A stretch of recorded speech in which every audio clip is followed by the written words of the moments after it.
বাজে বাইক, পচা বাইক, চলবে না বাইক, চায়না বাইক। হ্যাঁ, আমি এই বাইকটার কথাই বলছি, ভিক্টর আর ক্যাফে রেসার। তো বন্ধুরা, যারা এই মন্তব্য করেন তাদেরকে বলছি, আপনার কাছে কয়টা আছে এই বাইক, কয়টা চালাইছেন, অথবা আপনার বন্ধুর আছে, বা আপনার ভাই আছে, বা আপনার দুলাভাইয়ের আছে, বা আপনার আশেপাশের কোনো প্রতিবেশীর আছে?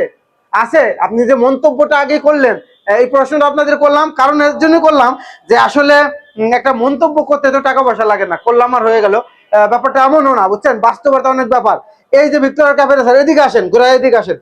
ক্যাফে রেসার বাইকটা আপনি চ্যালেঞ্জ করলাম, যারা ইউজ করে, যারা এই বাইকটা কিনছে তাদের কাছে জিজ্ঞেস করবেন, 1,20,000 টাকায় এত স্মার্ট বাইক, এত সুন্দর বাইক, 1,20,000 টাকা ভাই।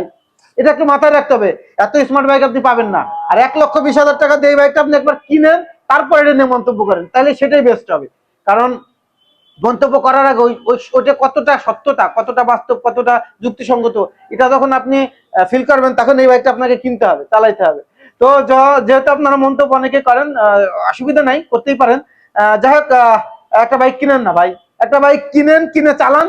আমি বললাম, তারপরে 1,20,000 টাকায় মন চাইবে ভাইকে একটা দেই, শালাকে একটা দেই, দুলা ভাইকে একটা দেই, অথবা প্রতিবেশীকে বলি যে তুমি একটা কিনো।